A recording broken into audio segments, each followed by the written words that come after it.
Wargamers, who's ready to explore the universe? Today we're going to be talking about a game called Star Drifter. This is by Ken Kennedy, and it is a solo RPG experience that combines the best of hex and counter war games with choose your own adventure and a little bit of light roleplay. This is a reskin of the game The Drifter, which is one of my favorite solo RPGs.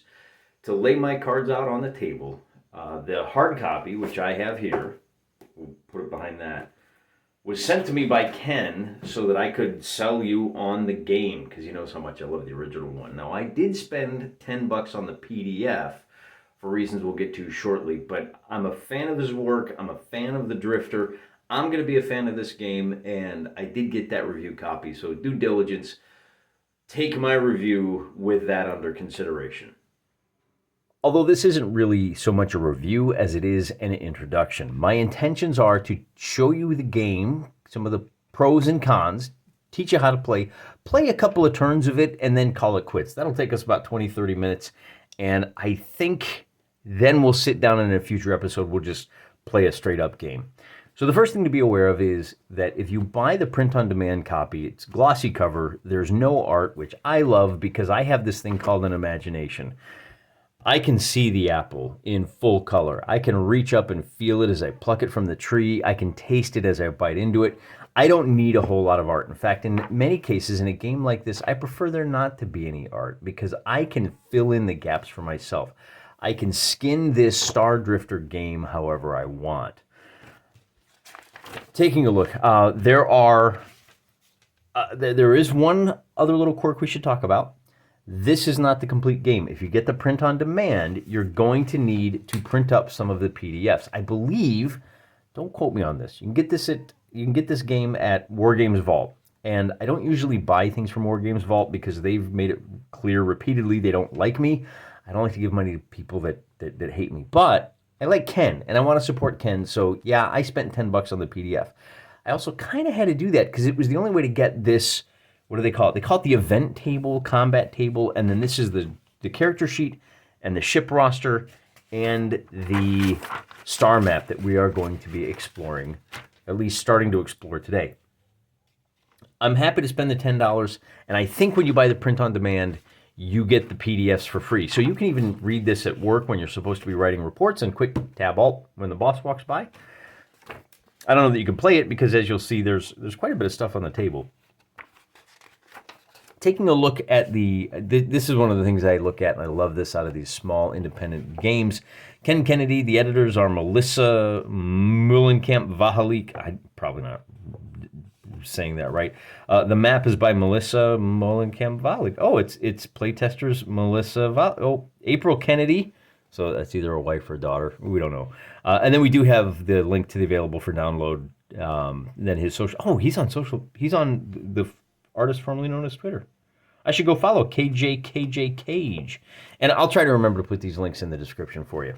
Well, let's just, you know what, we could just dive in. This is one of those fun games that I think we could just kind of like work through the initial process, and then we go to town. So if we start here, this game is, well, do we start here? We're not going to start here, actually. We're going to go to the beginning of the event deck.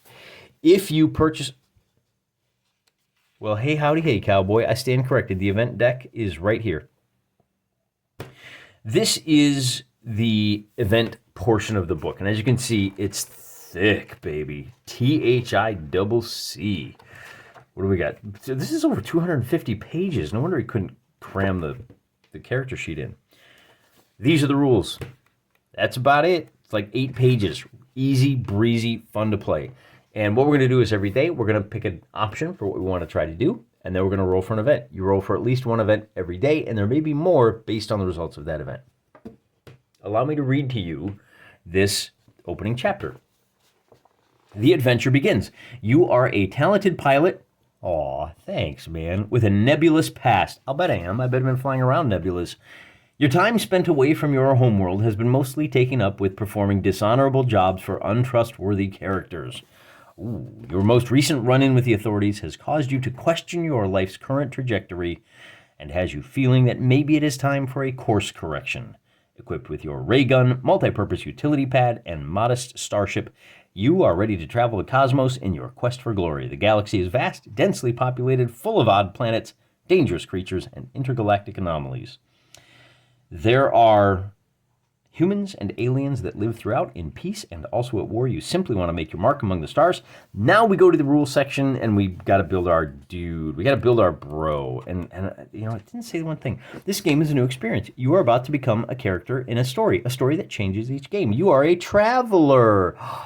Traveler. He's even got the 2 L's in it. Right. So it's a solitary game, and then you can't leave the map, and there's just all the basic stuff. So let's now zoom in and take a look at our character sheet. We are going to name our hero Chad Springer, and as you can see, we've got some fairly basic things that we have here. We've got wound status, none, light, medium. These stack, and your prowess starts at 4. Prowess is it's one of the only stats you have. We'll use that to check. Oh, no, I take it back because we have mind. Now, the way you determine your starting mind is to simply roll a d4. And look, our starting mind in this session is going to be 1. Then you roll a d4 to figure out what your notoriety is. For those of you, and we go 1 through 4.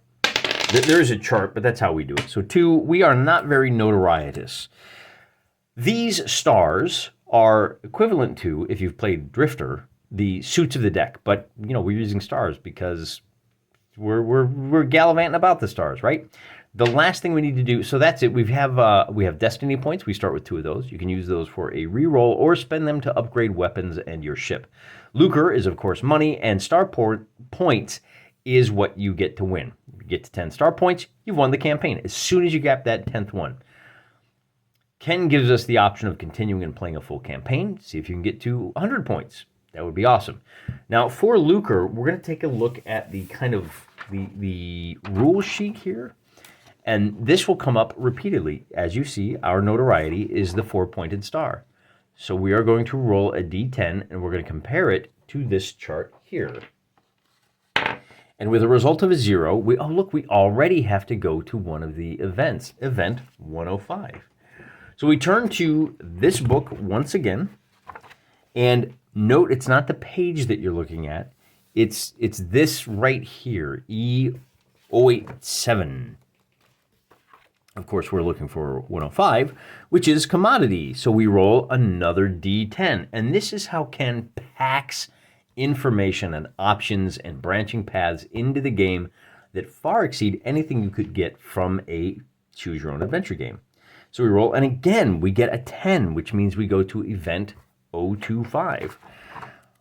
I'm very impressed that I'm going to waste these amazing starting rolls. Crystals, you have a crystal.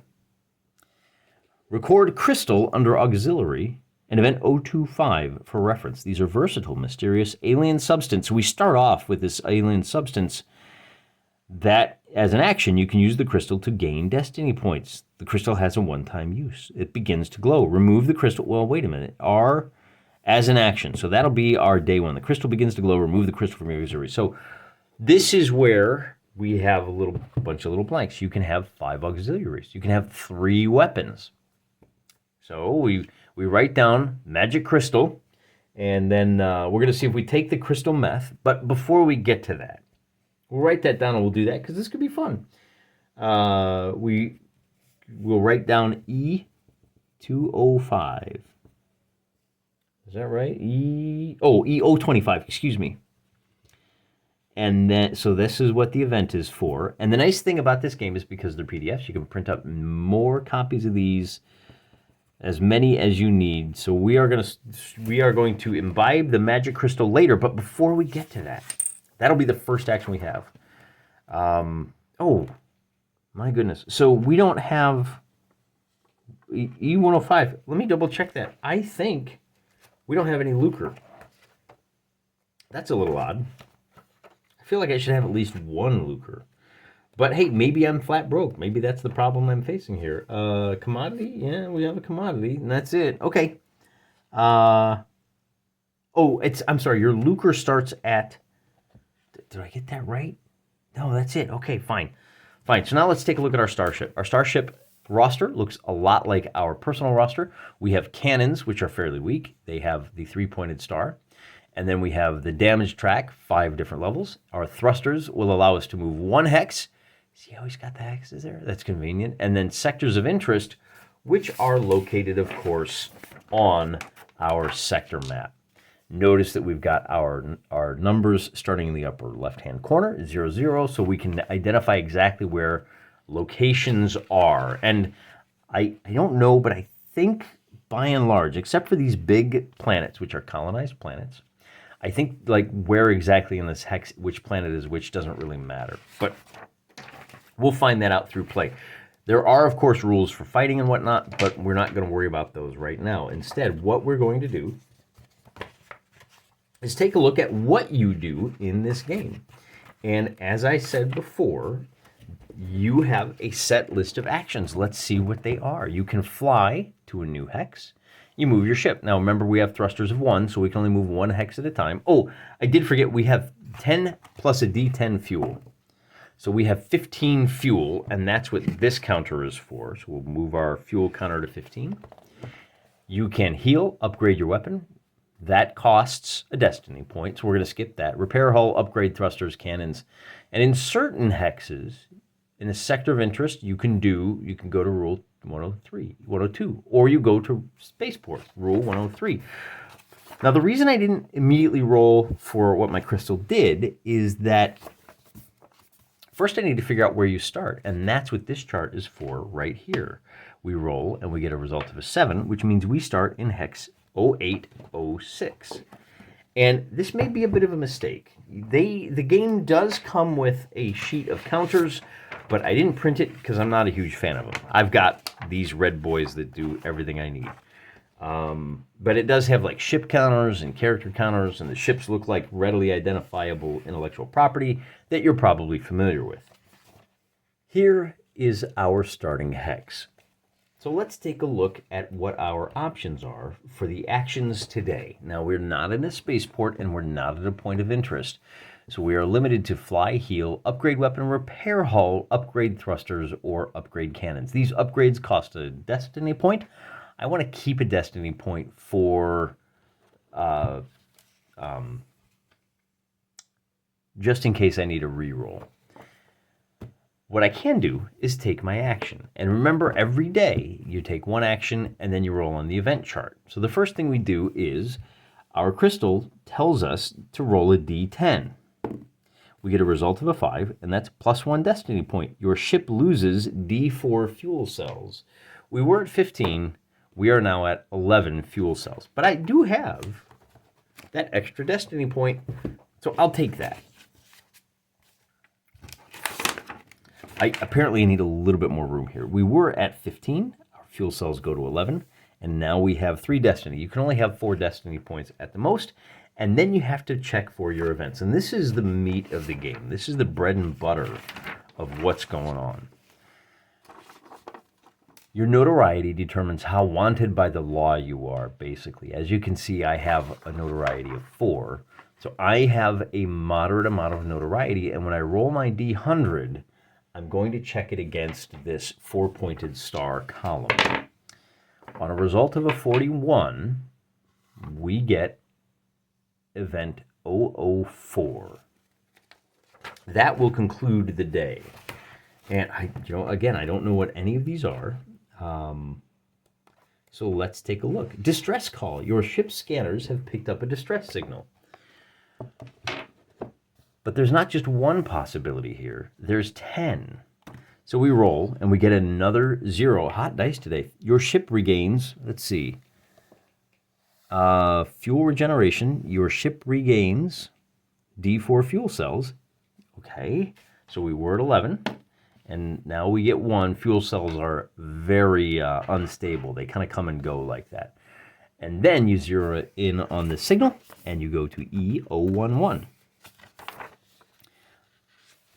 You zero in on the coordinates of a distress call. Now, bear in mind, there's multiple different paths to bring you to this table.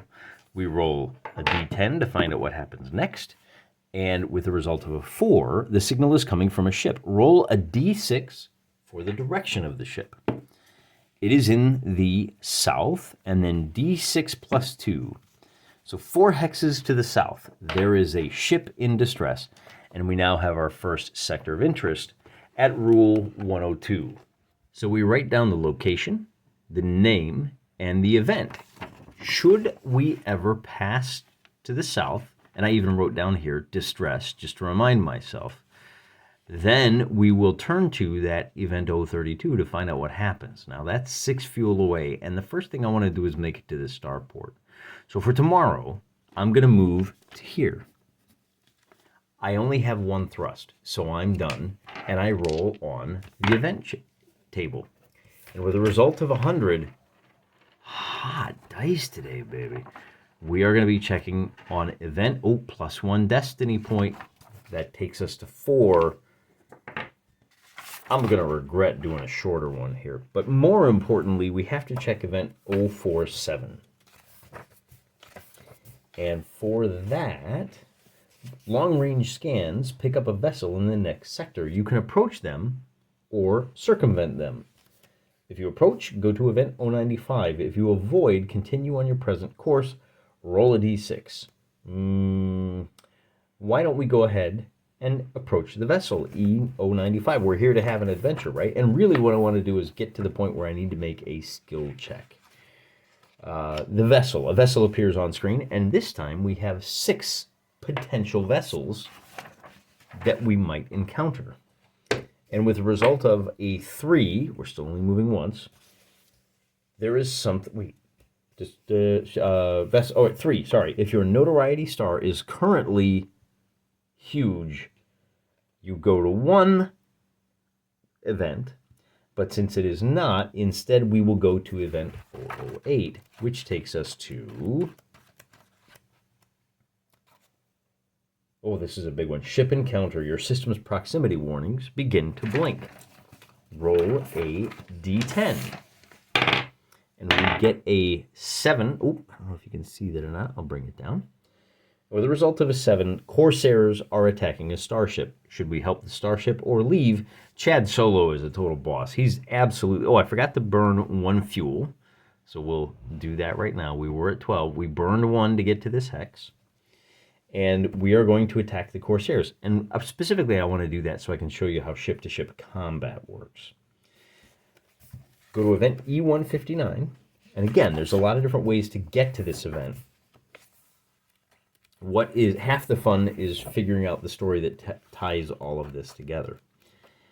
E159 takes us to Corsairs. You engage the Corsairs and roll a d6. I roll and I get a 5, which says there. This entry says roll a d6. So you may wonder, why do we have up to 3, 4, 5, 6, 7? We have 7 possibilities here? Because some of these events have little micro games. You roll a die and they may drop you down here to number 7. We have 5. There are 2 single pilot fighters. Initiative is R110K, and then this is each fighter has the following stats. If you win the combat, go to roll result 7. So that's what I was talking about. We have to fight. We have to beat these 2 little single pilot fighters, and if we do, then we can go to number 7. Now, what does this mean? Initiative, table C, 7, mine 2. Take a look at how initiative works in this game. We were told to go to R110K. This varies how easy it is to get the drop on these guys.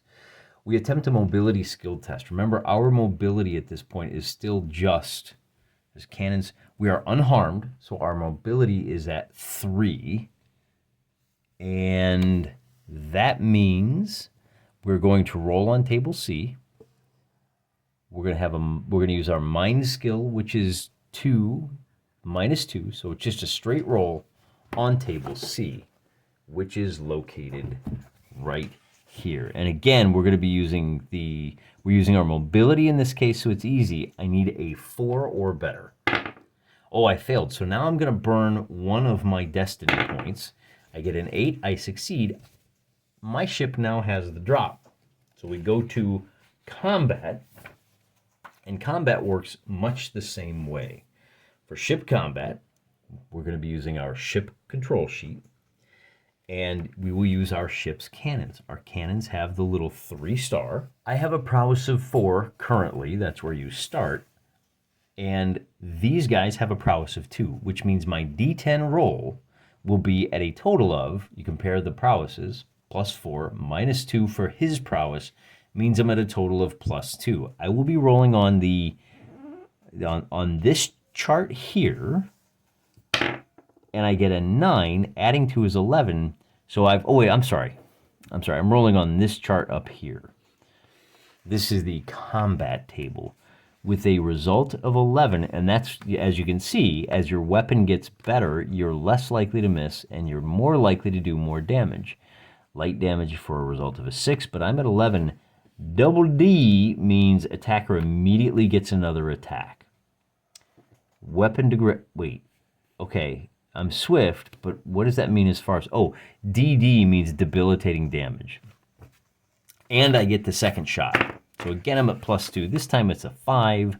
I'm going to spend another destiny point, and it's a 5. I'm going to spend 1. Oh, I know you have to take the results of the second roll, but whatever. I rolled a 9. That's medium damage, and what that means for my guy here is that he is going to be at... So first of all, I got to lose my destiny point. We'll write that down. And now, had I taken the damage, the medium damage is basically 2 points of damage. So I drop 1, 2.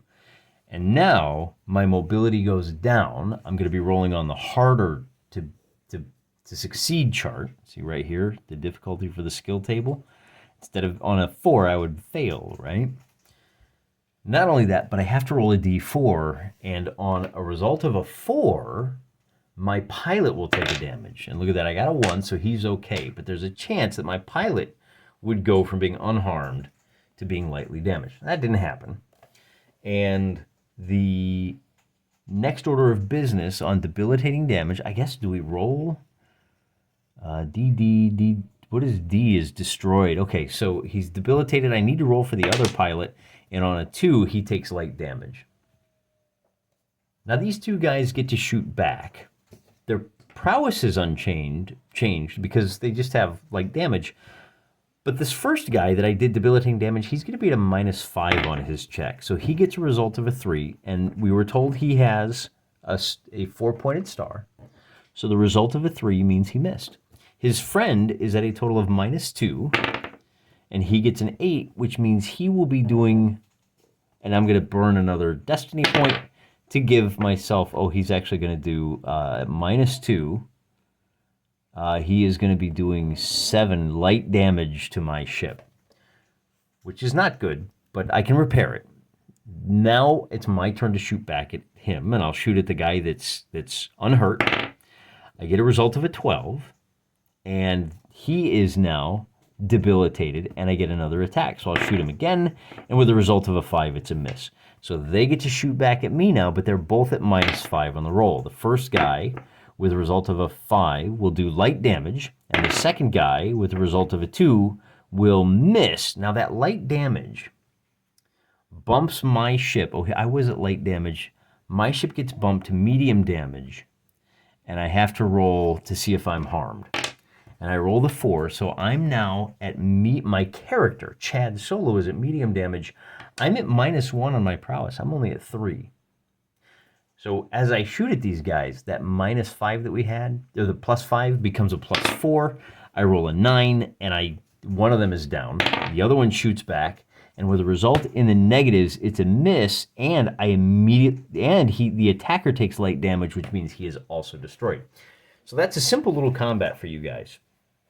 Because we won that combat, we go back to event 159 and see what the results are. Remember, we were trying to save somebody. Maybe it's a ship full of princesses that we were looking to that we might have saved.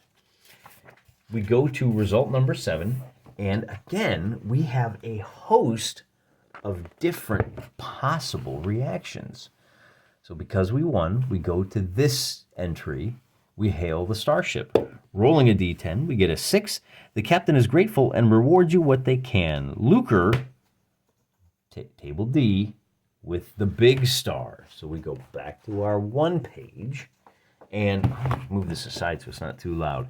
So this time we're going to be rolling on the big table. Look at this guy right here. Now, this will add to my lucre. Remember, I'm flat broke right now, which is part of the reason I needed to go. With a result of a 7, I am rewarded with 15 lucre. I'll take it. What is lucre good for? Well, remember that when we make our way to a starport, we may be able to spend that lucre. We're up to 15. So, for the sake of illustrating how the game works, let's go ahead and take a look at what happens when you're in a starport. I know we're not there.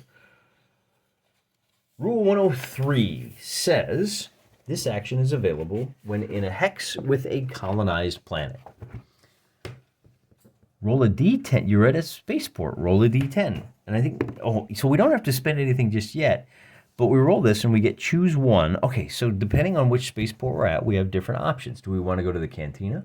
Do we want to fuel up? The medical bay? We're hurt. So now we can do that. We can go check and see what the healing is. Event 048. And I think this will about wrap it up. You enter an infirmary and you roll a d6. And with the result of a 5, you can heal your character 1 damage or 2 damage for 4 lucre, which is what we would do. We will heal the 2 damage, so we're now unharmed, and we're down to 11 lucre. And it's, stim pack is all you need. So that gives you a brief look at how Star Drifter works. There's a lot of additional complexity in here because things will conspire. Well, let me tell you what I found with Drifter. There's a little bit of a meta plot that exists where if you can find 3 keys and get to the right hex, you can unlock the big mamma jamma. I was never able to do that. For me, it was always just get just enough gold or find some pretty girl on a farm somewhere to settle down and marry. And that's how I escaped my checkered past. And that may be the case with Star Drifter. We will try this again with old Chad Solo, and we'll play a full-blown game of Star Drifter. Maybe we'll even do it live to save me the trouble of having to edit and post it. Keep an eye out for that sometime, in the next week. Hope you enjoyed this. I hope you give Star Drifter a try. It might even be easier with PDF because, as you can see, most of these are hyperlinked. The little blue underline, click on the PDF, it'll take you right there. It won't be nearly as much flipping around, and you can print out the rosters that you need. Until next time, I'm praying for you.